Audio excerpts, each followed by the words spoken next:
6살 된 꼬마 아들이 아빠에게 아빠 나 할머니랑 결혼할래. 그렇게 말해서 아버지가 깜짝 놀라서 말했습니다. 그거 안 돼. 할머니는 아빠의 어머니란다.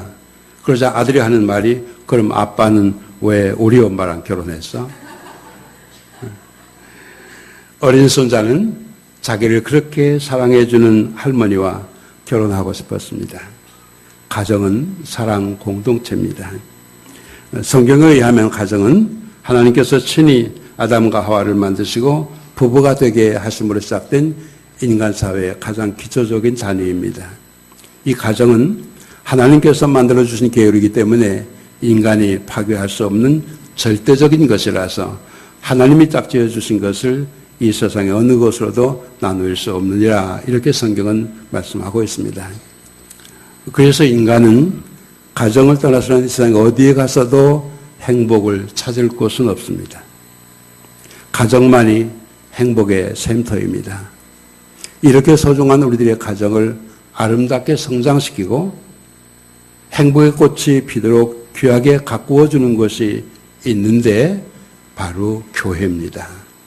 왜냐하면 교회는 신랑이신 예수 그리스도와 그의 신부인 우리들을 교인으로 이루어진 가장 완전한 가정의 모델이기 때문입니다.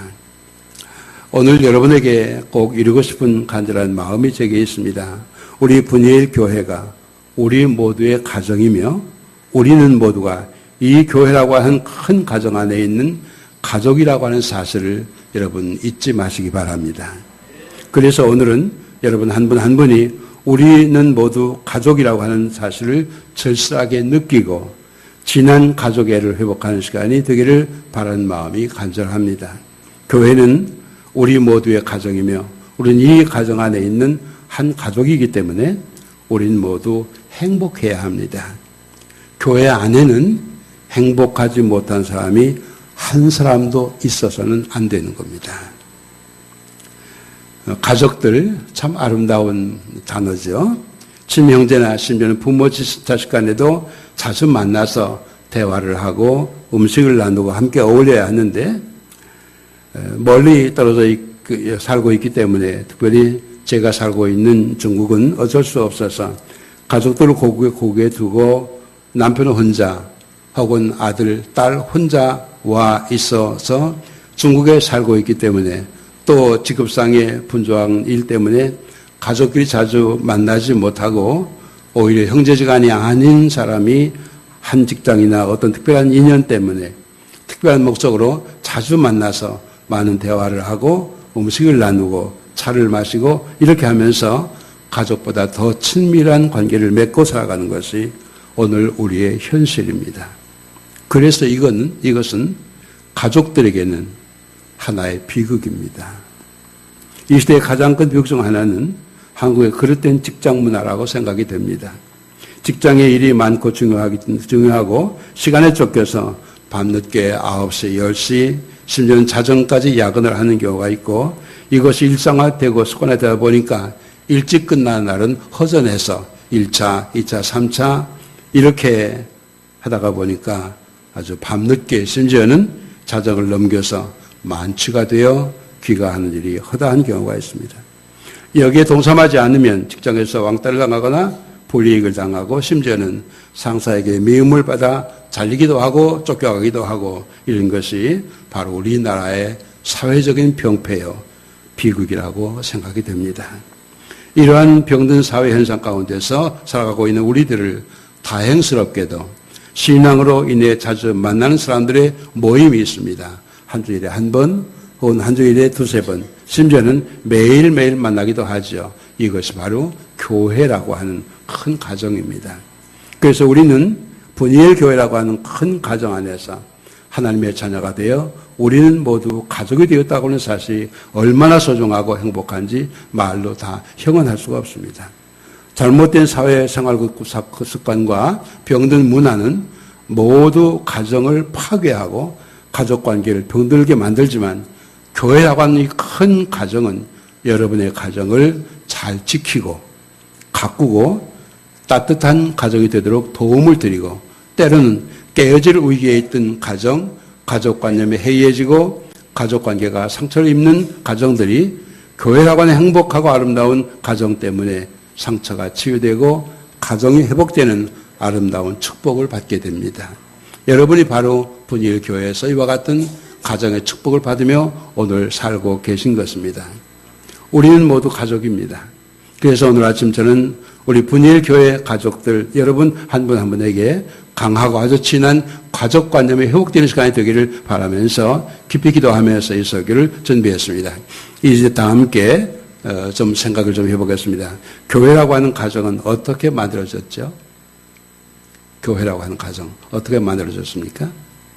오늘 우리가 읽은 성경 말씀 에베소서 2장 12절 13절 말씀에 이런 말씀이 기록되어 있었습니다.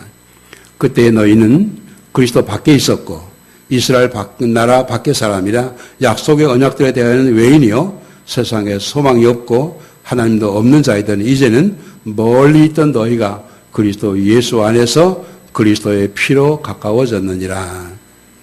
무엇으로 가까워졌다고요? 그리스도의 피, 그리스도의 보혈로. 우리 주님 예수 그리스도의 고귀하신 피 보혈로 인해 우리는 가족이 됐습니다.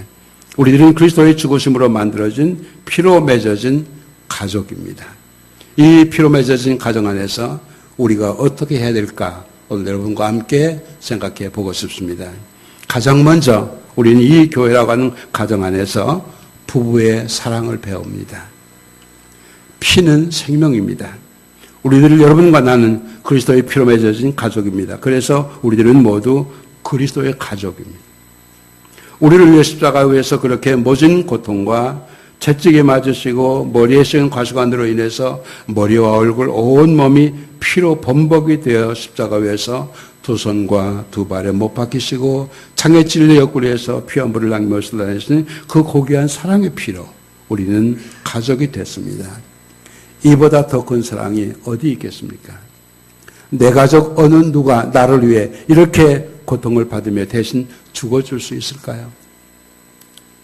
여러분이 여러분의 가족을 위해서 이렇게 희생하고 죽으실 수 있겠습니까? 주님의 사랑이 우리를 가족으로 만들어 주셨습니다. 이 사랑을 우리가 어떻게 보답할 수 있겠습니까? 성경은 예수님은 신랑이시며 우리는 그의 신부라고 말씀하고 있습니다. 그래서 교회라고 하는 가정에서 우리는 부부의 사랑을 배웁니다. 가정은 부부에서부터 시작이 됩니다. 주님께서 당신의 몸을 십자가 위에서 죽으시는 사랑으로 우리를 사랑하신 것처럼 남편은 자기 생명을 다하는 사랑으로 아내를 사랑하라고 명령하셨습니다. 에베소 5장 25절에 보니까 남편들아 아내 사랑하기를 그리스도께서 교회를 사랑하시고 그 교회를 위하여 자신을 주심같이 하라 이렇게 말씀했어요. 또 아내들을 향해서는 남편에게 순종하라 말씀하셨습니다. 아내들이여 자기 남편에게 복종하기를 주께 하듯 하라. 있는 남편이 아내의 머리됨이 그리스도께서 교회의 머리됨 것 같음이니라. 에베소 5장 22절로 23절에 기록되어 있는 말씀입니다. 교회는 그리스도께서 십자가 위에서 피 흘려 죽으심으로 만드신 가정입니다. 이 아름다운 가정 교회에서 우리는 가장 먼저 부부 사랑을 배웁니다. 이 세상에 부부보다 더 가까운 사이는 없다고 생각합니다. 여러분, 부모와 자식은 몇 촌간입니까? 예, 부모와 자녀, 자식은 1촌이죠. 부부는 몇 촌입니까? 무촌, 0촌이죠. 그렇다면 이 세상에서 가장 가까운 사이가 누굽니까? 부부죠. 이 세상에서 가장 가까운 사이가 부부인데 왜 부부 사이에 비밀이 그렇게도 많습니까? 부부 사이에는 어떤 비밀도 없어야 됩니다. 친정 어머니보다 남편이 더 가까운 사이입니다. 내 아들보다 남편이 내 딸보다 아내가 더 가까운 사이입니다. 이것을 여러분 꼭 기억하셔야 됩니다. 이래서 부부는 몸도 마음도 정신도 인생 전체가 하나 되는 것. 그래서 부부 간에는 돈도 하나가 되어야 됩니다. 돈이 하나가 되지 않으면 진정한 가정일 수 없는 겁니다. 그래서 부부는 이렇게 진정한 하나가 되었을 때 거기서 행복하게 인생을 살아가게 됩니다. 우리는 행복하려고 결혼합니다. 제가 금년에 123년 된 종로의 중앙교회 감리교회 어머니 교회인데 이 교회에서 35살의 교회 부임해서 38년을 목회했습니다. 그리고 은퇴했는데 오랫동안 한 교회에서 여러분들 저기 같이 살다가 보니까 많은 사람은 결혼해서 생각하는데 물론 많은 사람이 행복하지만 행복하지 못한 가정들이 꽤 많이 있어요. 아내가 지금까지 나를 낳으시고 길러준 어머니 아버지를 떠나서 다른 가정으로 시집을 가요. 그러면 그 아내는 그 가정에서 행복해야 하는 것이거든요. 그런데 그 아내가 언제 행복한가? 때때로 아내된 여러분 생각하기를 남편이 나를 사랑해 줄 때 행복할 것이라 그렇게 생각하실 텐데 그렇지 않습니다. 아내가 행복할 때는 자기 남편을 존경하는 마음이 있을 때, 그리고 그 남편을 이 세상의 최고라고 생각하면서 자기 남편을 신뢰할 때, 그리고 그 남편에게 순종할 때 아내는 행복합니다. 이렇게 한 교회에서 오랫동안 목회하다가 보니까요, 비교적 얼굴이 아주 예쁜 여자나 돈이 많은 부잣집 딸이나 사회적으로 아주 높은 지위를 가지고 있는 집 딸이나 심지어는 공부를 많이 한 딸들이 시집와서 비교적 행복하게 살지 못하는 것을 봤어요. 왜냐하면 자기 남편을 존경하는 마음이 없기 때문에, 자기 남편을 신뢰하는 마음이 없기 때문에 그렇습니다.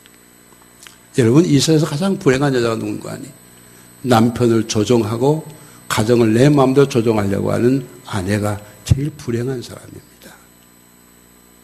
아내가 행복할 때는 자기 남편을 하늘같이 믿고 존경하고 그리고 그에게 순종할 때 여인은 아내는 행복한 것입니다. 자, 그러면 남편은 언제 행복할까요?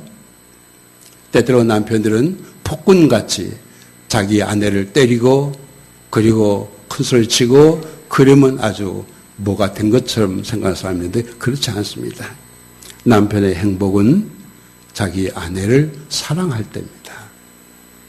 그래서 예수님께서는 뭐라고 말씀하신 거니? 남편들 아내 사랑하기를, 그리스도께서 교회를 사랑하시고 그 교회를 왜 자신을 주신 것 같이 하라 말씀하신 거예요. 여러분, 사랑이 뭡니까? 사랑. 참 교회 사랑 많이 말하죠. 사랑이 뭐예요? 사랑은 주고 싶은 마음입니다. 사랑할 땐 주고 싶어요. 자꾸 주어요. 또 주고도 또 주고 싶어요. 또 주고도 또 주고 싶어요. 그래서 뭐 좀 더 줄 것 없나 찾아보는 게 그게 사랑이에요.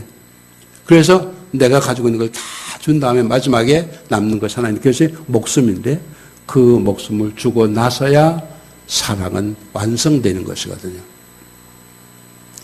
바로 남편이 아내를 이렇게 사랑할 때 그때 아내가 행복한 것이 아니라 남편 자신이 행복한 겁니다. 그래서 성경 말씀에 바로 아내를 사랑하는 사람이 행복하다 그렇게 말하고 있는 겁니다.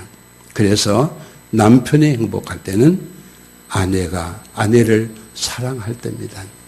어떤 사람이 저보고 당신이 언제가 제일 행복합니까? 그렇게 물어보면 난 서술지 아니하고 그렇게 대답합니다. 지금 저 아내가 저기 와서 앉아 있어서 거짓말 하는 건 아닌데요. 아내가 행복해하는 모습을 보면 내가 행복했고 아내가 괴로워하는 것을 보면 나도 함께 괴로워했어요. 그래서 남편이 행복할 때는 자기 아내를 제 몸같이 사랑할 때 행복한 것입니다.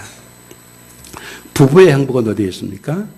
부부의 행복은 자식을 낳아서 기르고 사랑하는데 부모의 행복이 있는 겁니다.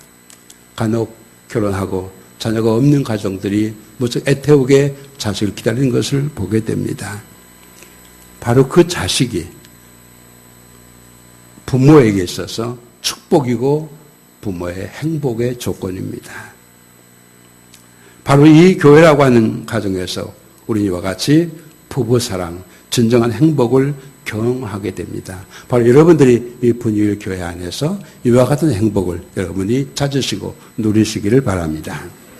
둘째로 우리는 교회에서 아버지의 자식 사랑을 배웁니다. 아버지 여러분, 아버지인 여러분은 자식들을 얼마나 사랑하십니까? 여러 자식들이 있을 때 그 자식들을 똑같이 사랑하십니까? 하나님은 우리 아버지이시고 우리는 그분의 자녀들입니다. 나는 믿지 않는 가정에서 태어나서 하나님을 알지 못하던 사람이었습니다. 이런 나를 하나님께서 당신의 아들로 삼아주셔서 나는 하나님의 아들이 되었습니다. 나는 하나님께 내가 하나님 아들 되고 싶어요. 한 번도 말해본 적이 없습니다. 하나님, 나를 하나님 아들 삼아주세요. 그렇게 말한 적이 없습니다. 바로 하나님께서 나를 하나님의 자녀 삼아주신 것입니다. 바로 여러분 한 분 한 분도 바로 하나님께서 여러분을 하나님의 자녀 삼아주셨습니다. 그래서 여러분 모두가 다 하나님의 자녀가 됐고 그래서 우리는 모두 가족이 된 것입니다. 사랑하는 여러분, 여러분의 아버지와 어머니를 여러분이 선택하셨습니까? 내가 그분들의 아들, 그분들의 딸이 되고 싶어서 됐습니까? 내가 그분들의 아들이 되고 싶어서 된 것이 아니라 그분들이 나를 낳으셨으며 그래서 내가 그분들의 아들이 된 것입니다.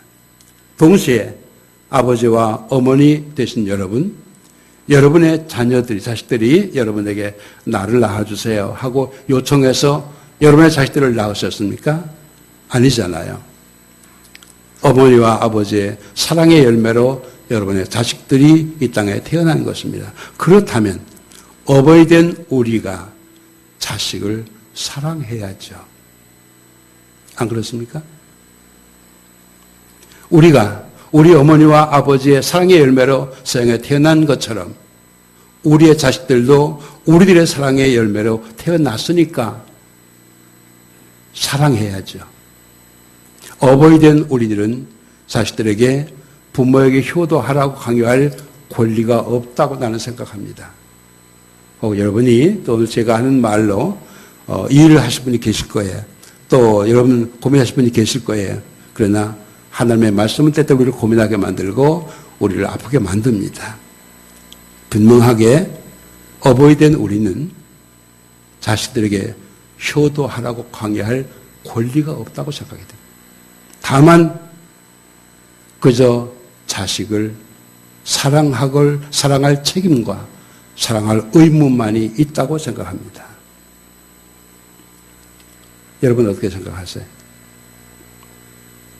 내 자식을 사랑하면서 기뻐하고 사랑하면서 행복해하는 것이 바로 어버이의 마음입니다.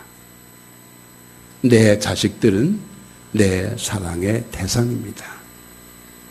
이와 같이 우리가 하나님을 선택한 것이 아니라 하나님께서 우리를 당신의 자녀로 삼아주셨습니다. 내가 먼저 하나님, 내가 당신의 자녀가 되겠습니다. 나를 당신의 자녀로 삼아주세요. 이렇게 말해서 우리가 하나님의 자녀가 된 것이 아닙니다.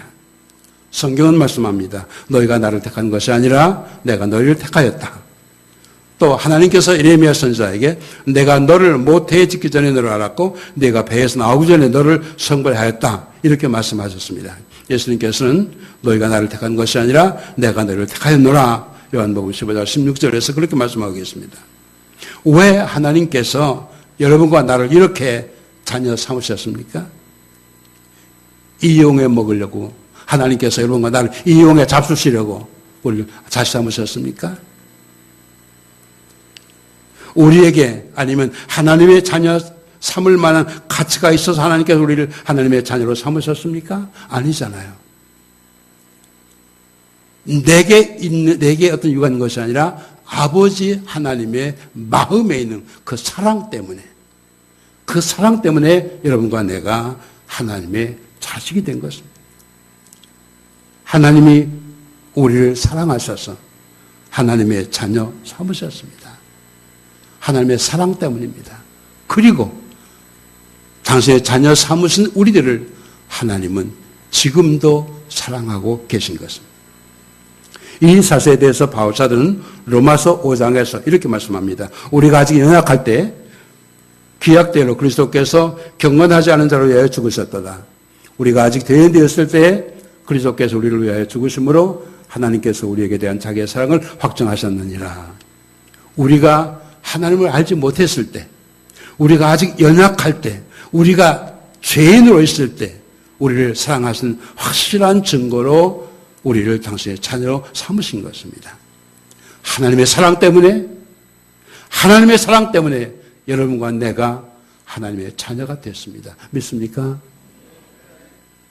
혹 여러분 가운데 자식이 없어서 혹 자식을 입양한 분들이 계시거나 흔히 자식을 입양하려고 할 때 많은 사람들은 그 어린아이의 혈통이나 외모나 건강 상태를 다 조사하고 가장 좋은 조건의 아이를 데려다가 자기의 자녀로 삼습니다. 이것이 우리의 인간의 마음이죠. 그런데 하나님은 우리들을 그렇게 하지 않으셨어요.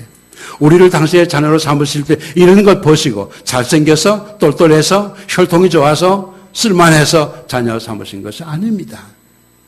연약할 때, 죄인이었을 때, 하나님을 알지 못하고 있을 때 우리들을 하나님은 당신의 자녀로 삼으셨습니다.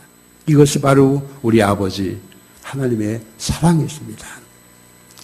오늘의 성경 말씀에서 바울사도는 그러므로 이제부터 너희는 외인도 아니요 나그네도 아니요 오직 성도들과 동일한 시민이요 하나님의 권속이라 이렇게 에베소 2장 19절에 말씀하고 있는데 이 하나님의 권속이라고 하는 말의 헬라어는 하나님의 가족이라고 하는 말입니다. 하나님께서 우리를 당신의 자녀 삼으셨으므로 우리는 신분이 달라져서 사람의 아들이 하나님의 아들 되었고 죄악의 자식이 의인의 자식이 되었고 불의의 자식이 의의 자식이 되었습니다. 이 얼마나 감사합니까? 이보다 더 감사한 조건이 다시 없는 거죠. 하나님은 우리들의 아버지이시고 우리는 하나님의 자녀입니다. 우리는 교회라고 하는 이 성스러운 가정에서 우리는 모두 가족이 됐습니다. 부모와 자식 사랑을 배웁니다. 하나님께서 우리를 사랑하신 것처럼 우리도 우리 자식들 내가 세상에 태어나게 한 내 자식들을 그렇게 사랑해야 되는 겁니다. 하나님 아버지는 우리의 눈으로 하나님을 볼 수가 없습니다. 그래서 하나님은 우리 눈으로 볼 수 있도록 하나님을 대신해서 담임 목사님을 눈에 보이는 아버지로 우리 교회에 세우셨습니다. 유병용 목사님은 바로 우리들의 영의 아버지이십니다. 목사님은 믿음이 어린 교인들에게는 자애로운 어머니로, 믿음이 있고 장성한 자식들에게는 준엄한 아버지로 세우셨습니다. 이것은 제 말이 아니고요. 성경 말씀이에요. 자, 여러분 갈라디아서 4장 19절의 말씀을 이렇게 되어 있습니다. 갈라디아 교회를 향해서 바울 사도는 나의 자녀들아 너희 속에 그리스도의 형상을 이루기까지 다시 너희를 위하여 해산하는 수고를 하노라. 그러면서 바울 사도는 해산의 수고를 하는 자유로운 갈라디아 교회의 영적인 어머니라고 그렇게 말씀했습니다. 그런데 데살로니가전서 2장 11절을 찾아 읽어보니까 이런 말씀이 있습니다. 데살로니가 교회를 향해서 너희도 아는 바와 같이 우리가 너희 각 사람에게 아버지가 자기 자녀에게 하듯 권면하고 위로하고 경계한다. 이렇게 말씀하고 있습니다. 나는 너희를 때때로 따끔하게 권면하고 때로는 따뜻하게 위로하고 잘못된 길로 가는 것 같으면 무섭게 질책하고 경계하는 아버지라. 이렇게 성경은 말씀하고 있습니다. 여러분, 어머니와 아버지가 자식들을 사랑할 때 똑똑한 자식이나 똑똑하지 못한 자식을, 말 잘 듣는 자식이나 말썽을 부리는 자식이나 건강한 자식이나 병든 자식이나 똑같이 사랑하듯 믿음의 어머니요 믿음의 아버지인 유병용 목사님은 여러분 모든 교인들을 이렇게 한결같이 차별 없이 사랑하고 계십니다. 교인들은 이런 목사의 심정을 때로 잘 이해하지 못합니다. 하나님 아버지가 그렇게 당신의 자녀를 사랑하셨기 때문에 목사도 그렇게 교인들을 사랑하는 것입니다. 아버지이신 하나님은 여러분과 나를 당신의 아들, 딸로 삼으시고 우리를 진심으로 사랑하실 때 우리 모두를 똑같이 사랑하셨습니다. 하나님은 누구는 더 사랑하고 누구는 덜 사랑하지 않는다고 저는 믿습니다. 저는 믿기를 믿음이 좋은 아들하고 믿음이 좀 연약한 아들하고 하나님은 똑같이 사랑하는 것이지. 믿음 좋은 아들은 더 사랑하시고 믿음 없는 자식은 덜 사랑하고 나는 그렇지 않다고 생각합니다. 하나님은 우리를 똑같이 사랑하십니다. 예수님께서는 당신을 팔아먹은 가룟 유다까지도 다른 11제자하고 똑같이 사랑하셨어요. 이것이 바로 아버지의 사랑입니다. 우리는 아버지의 사랑을 교회에서 배우고 그 사랑으로 내 가족을 사랑하며 살아가는 사람들입니다. 집을 나간 아들에 비유해서 아버지는 작은 아들과 큰 아들을 똑같이 사랑하셨습니다. 작은 아들이 재산을 물려달라고 하니까, 나눠주라고 하니까 전락했을 때 아버지는 작은 아들에게만이 아니라 큰 아들에게도 재산을 나눠주셨습니다. 아버지를 버리고 나갔다가 돌아온 작은 아들이 나는 아버지의 아들의 일컬음을 받을 자격이 없습니다. 종이 하나로 써주세요. 그렇게 말씀드리자 네가 왜 종이냐? 내 자식이지. 그러시면서 목욕시켜주어라, 새옷 입혀라, 가락지 끼워주라, 실말시켜주라, 잔치하자, 손을 잡고 잔치하셨습니다. 내버리고 나간 아들의 신분을 다시 회복시켜 주셨습니다. 자기 동생이 돌아와서 잔치하고 있는 것을 보고는 화를 내고 집 안으로 들어오지 않고 집 밖에 서 있는 큰 아들에게 찾아가셔서 그때 큰 아들이 밖에 다니는 것은 저는 생각에를 아버지 신발도 신지 못하신데 쫓아나가서 큰 아들을 말씀 보면서 네 동생이 돌아왔다. 죽은 줄 알았더니 내 동생이 돌아왔어. 살아서 돌아왔어. 들어가자.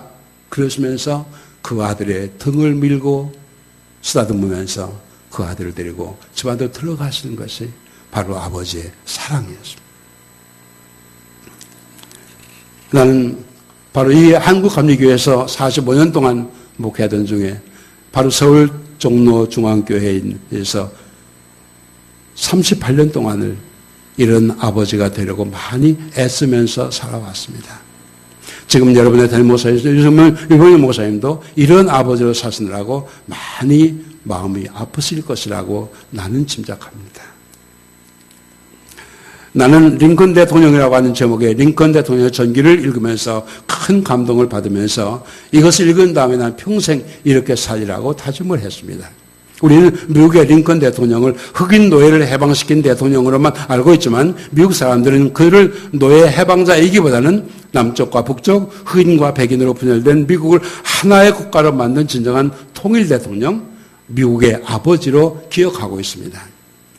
미국의 북부는 대체로 상공업을 중심으로 해서 민주주의가 발달해서 노예 제도를 반대하고 남부에서는 목화재배를 중심으로 거대한 농장을 운영하고 있기 때문에 농사짓는 노예들이 없어서 안 되었습니다.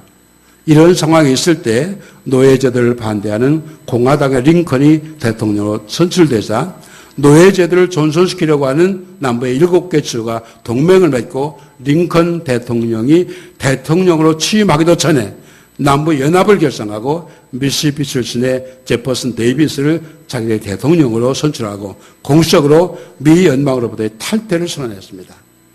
이때 링컨 대통령은 취임하자마자 어느 누구도 미 연방으로부터의 탈퇴를 인정할 수가 없다고 그렇게 말하면서 남부 7개 주의 탈퇴를 인정하지 않았습니다. 그러자 한 달도 못 돼서 링컨 대통령이 미처 정권을 장악하기도 전에 남부의 연합군이 전쟁을 일으켰습니다. 이것이 남북전쟁이었습니다. 남군은 유명한 명장 로버트 리 장군의 지휘 아래 승리를 계속했고 북군은 맥클레린 장군이 이끌어왔지만 무기도 없고 병력도 없고 점점 패했습니다. 여러분 이때 대통령은 어떻게 기도해야 되겠습니까? 링컨 대통령이 어떻게 기도했을 것이라고 생각합니까? 링컨은 이렇게 기도했습니다. 하나님, 저는 북군이 승리하기를 원치 않습니다. 그렇다고 남군이 승리하기도 원치 않습니다. 어느 편이든 하나님의 마음에 맞는 편이 승리하게 해주세요. 이것이 링컨 대통령의 백악관에서 한 기도입니다. 바로 이 대통령의 간절한 기도를 하나님께서 들으셨기 때문에 약한 북군이 승리를 하게 되었고 4년간의 전쟁이 끝나고 북군이 승리하게 됐습니다. 그러자 하루는 자기 기자가 대통령을 찾아와서 질문했습니다. 미 연방을 반대하고 이탈한 남부인들이 전쟁에서 패하고 돌아온다면 어떻게 할 생각입니까? 그러자 링컨 대통령은 나는 그들을 한 번도 집을 떠난 적이 없던 형제들과 똑같이 대할 것입니다. 그렇게 대답을 했어요. 남부의 자칭 대통령 제퍼슨 데이비스를 교수형에 처하라는 분노에 찬 북군의 강압에 링컨은 남에게 판단을 받고 싶지 않으면 남을 정죄하지 말라고 주님은 말씀하셨습니다. 우리는 한 형제이고 동포입니다. 서로 용서하고 감싸줘야 합니다. 이렇게 말하면서 그 남부 스스로 대통령이 되었던 제퍼슨 데이비스를 그는 소용하지 않았습니다. 남부인들과 반란군들을 모두 관대하게 대해주고 형제와 그리스도의 사랑으로 감싸주었습니다. 이 남부의 총사령관 리 장군에게 중한 처벌을 요청했지만 오히려 링컨 대통령은 리 장군은 사랑하는 부하들의 생명을 구한 명장이라고 칭찬해 주면서 영웅으로 대접을 했습니다. 그리고 후에 워싱턴 대통령을 총장으로 임명해서 패전 리 장군으로 하여금 명예로운 인생을 살게 해 주었습니다. 바로 몇 년 전에 제가 둘째 아들 성우 목사가 담임하고 있는 워싱턴 제일교회에 가서 이제 그 가보니까 버지니아주하고 워싱턴 DC하고 연결하는 큰 하이웨이가 있어요. 그런데 제가 가다가 보니까 그 하이웨이에다가 뭐라고 써있는 거 아니에요? 메모리얼 리 하이웨이. 그렇게 썼더라고요. 그래서 집에 와서 아들에게 이게 무슨 뜻이냐고 물었더니 바로 그것이 이장군 기념 고속도로라. 그렇게 말해 주었습니다. 이 말을 제가 듣고 야 정말 멋쟁이다. 멋있다. 그렇게 생각했어요.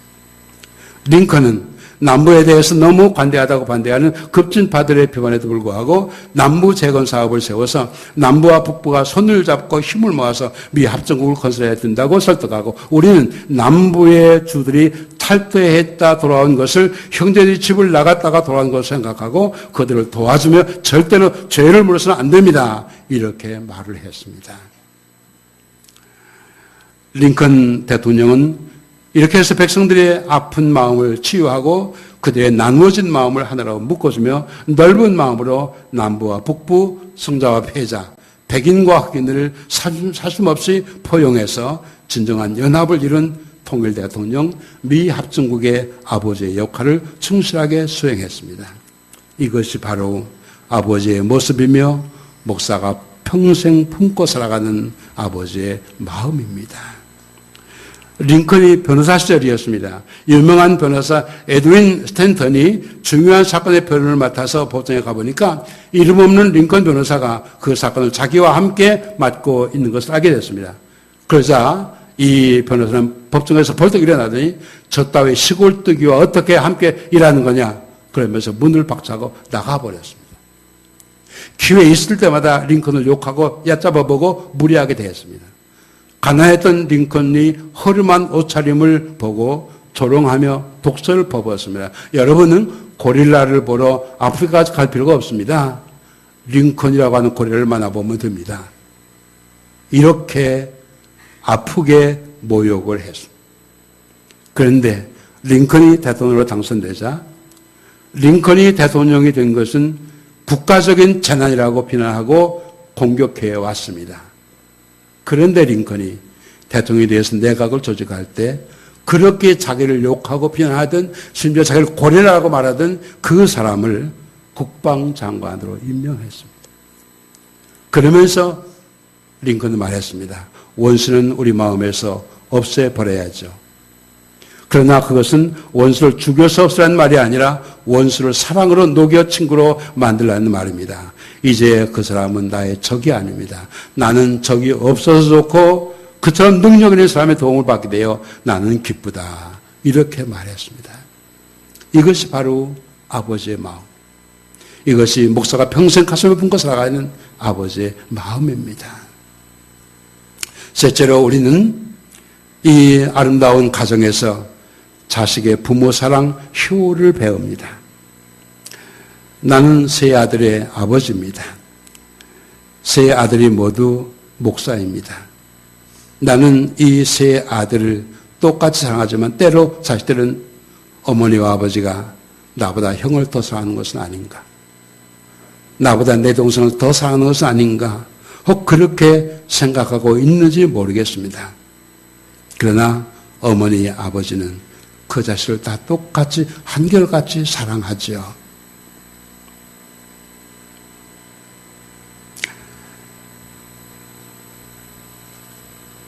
때때로 자식들은 부모의 마음을 헤아리지 못하듯이 때때로는 교인들이 영의 아버지, 어머니인 목사님의 마음을 잘 헤아리지 못하는 때가 많이 있음을 보게 됩니다.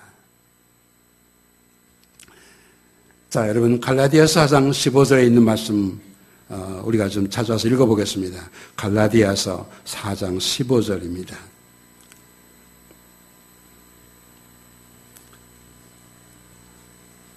갈라디아서 4장 15절 다 함께 읽겠습니다.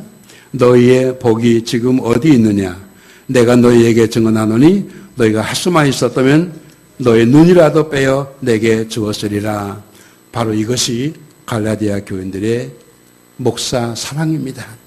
눈이 아파서 고생하는 바울사도, 안질로 고생하는 그 바울사들을 바라보면서 저 눈을 빼고 내 눈 들었으면 좋겠다고 생각한 것이 바로 갈라디아 교인들의 목사 사랑이었습니다. 실제로 그들은 자기의 눈을 빼서 목사님께 드린 것은 아니었습니다. 그러나 저 눈 빼고 내 눈 들고 싶다고 말하면서 생각하는 그 사랑, 그것이 바로 갈라디아 교회 교인들의 목사 사랑이었습니다.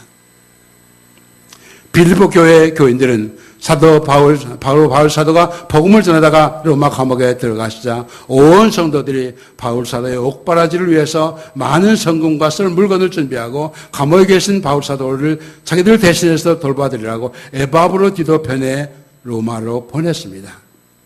이것이 빌립보 교인들의 목사 사랑이었습니다. 자, 그런데 여러분, 정말 좋은 교인이 어떤 사람인지 여러분 아시겠습니까? 진짜 효자 아들이 어떤 효자입니까? 어떤 아들입니까?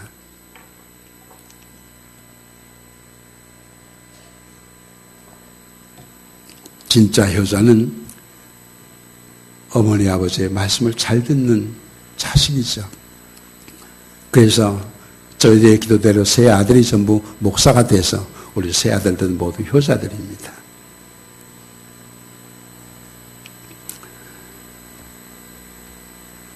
그 정말 좋은 교인, 바로 부모의 말씀을 잘 듣는 자식이 효자인 것처럼 목사님의 말씀을 하나님의 말씀으로 듣는 사람이 진짜 효도하는 교인이요, 행복한 교인입니다. 이건 제 말이 아니고 성경 말씀이에요. 데살로니가전서 2장 13절에 보니까 이러므로 우리가 하나님께 끊임없이 감사함은 너희가 우리에게 들은 바 하나님의 말씀을 들을 때, 하나님의 말씀 받을 때에 사람의 말로 받지 아니하고 하나님의 말씀으로 받으니 진실로 그러하도다. 이 말씀이 또한 너희 믿는 자 가운데서 역사하느니라. 아멘. 목사님의 설교를 들을 때 사람이 하는 말로 들으면 내게 아무런 유익이 없습니다. 그 말씀 한마디 한마디를 하나님, 목사님을 통해서 나에게 하신 말씀이라고 받아들이는 사람에게만 그 말씀은 축복이 되고 인생을 살아가는 하늘의 지혜가 되고 영혼의 양식이 되는 것입니다. 목사님의 설교를 들을 때, 하나님의 말씀을 들을 때 행복한 교인이 되는 것입니다. 우리가 하나님의 자식으로 산다고 하는 것은 바로 이런 것을 의미합니다. 나는 대단히 아름다운 경험을 가지고 있는 목사입니다. 제가 젊은 날 기도할 것이 있어서 오살리 금식기도원에 갔어요. 가면서 이번에 금식기도원에 가서 누가 설교하든지 천사가 예수님이 지켜보사 하는 말씀을 듣자 그렇게 생각하고 허름한 옷을 입고 등록을 하고 구례 가서 기도하다가 새벽기도에 참석하고 구례가 들어가다가 오전 예배에 참석하고 갔다가 다시 오후에 참석하고 구례 들어가 저녁 예배에 참석하고 시간 얼마나 은혜가 되는지 제가 그걸 다 적으면서 눈물을 뚝뚝 흘렸어요. 그리고 제가 산에서 내려와서 한 서울주가 지난 다음에 그때 그 은혜 받은 성경 말씀을 가지고 내가 설교를 해야 되겠다 생각하고 그걸 뒤져보니까 죄송하지만 한마디 쓸 말이 없더라고요. 그런데 내가 오늘 누가 설교하든지 하나님께서, 예수님께서 친히 오셔서 말씀해 주시는 거라고 생각하고 듣자 그렇게 생각했을 때 그것이 내게 물처럼 단 것이었습니다. 그러므로 목사님의 설교를 듣고 은혜 받고 은혜 못 받는 것은 바로 여러분 자신들의 책임이라고 생각합니다. 제가 동부연회 평소수련회 3년을 계속해서 갔습니다. 한 해는 거기 연합회 회장님과 임원들이 오셔서 금년 여름에 우리 집회를 좀 인도해 주세요. 그래서 제가 갔어요. 한 800명 평소들이 대표들이 그 동해안 바닷가에 모였어요. 거기서 집회를 인도하고 왔어요. 근데 설교하고 나올 때마다 그 회장님이 임원 쭉 서서 크게 하면서 목사님 오늘 큰 은혜 받았습니다. 그렇게 매 시간 그렇게 인사를 해요. 뭐 그래서 제가 그런가 보다 생각했는데 그 집회 마치고 몇 달을 시작한 다음에 그 임원들이 다시 왔어요. 목사님 내년에 다시 한번 와주세요. 또 그래요. 두 번째 인도했어요. 세 번째 집회를 또 해달라고 와요. 세 번째 갔어요. 또 할 때마다 그렇게 인사해요. 저는 그때 내가 무슨 설교를 잘해서가 아니었어요. 그들이 그렇게 준비하고 기다리는 마음 때문에 그들에게 은혜가 되었다고 생각이 됩니다. 그래서 정말 행복한 교인이 누구냐? 목사님의 설교를 들을 때 하나님께서 지금 목사님을 통해서 내게 하시는 말씀이라고 받아들이는 사람이 행복한 교인이고 행복하게 살아가는 사람입니다. 바로 이 사람, 이게 효죠. 효를 하라고 강요하는 것이 아니라 스스로 깨닫게 되어지는 거죠. 바로 가장 좋은 교인, 효도하는 자식은 부모의 말씀을 순종하는 그런 자식입니다. 이런 행복한 교인들 되어지기를 주의 이름으로 축복합니다. 넷째로 우리는 형제 사랑을 배웁니다. 가장 깊은 가족 사랑은 형제 사랑입니다. 형제가 사랑하는 것을 보면 부모의 마음이 좋고 행복합니다. 그러나 형제들이 싸우고 불화하는 것을 보면 부모의 마음은 가슴이 찢어지듯 아픈 것입니다. 하나님의 사랑으로 하나님의 가족된 우리들은 하나님께서 우리를 사랑하신 것처럼 서로 사랑해야 합니다. 교회 안에서 편을 갈라 싸우면 안 됩니다. 사랑 없으면 가족 아닙니다. 가족끼리는 욕하고 뒤에서 흉보고 거짓말로 중상모략하고 그런 일을 하는 것 아닙니다. 이건 가족이 할 일이 아닙니다. 우리는 가족입니다. 그래서 사도 베드로는 마지막으로 말하는 너희가 다 마음을 같이하여 동정하며 형제를 사랑하며 불쌍히 여기며 겸손하며 악으로 악을 욕으로 욕을 갚지 말고 도리어 복을 빌라. 이렇게 말씀하고 있습니다. 무엇보다 뜨겁게 사랑할지니 사랑은 허다한 죄를 덮느니라 그렇게 말씀했습니다. 우리는 가족입니다. 여러분 웃으면서 옆에 계신 분들하고 한번 허그하고 우리는 가족입니다. 한번 인사하실래요? 자, 네. 네.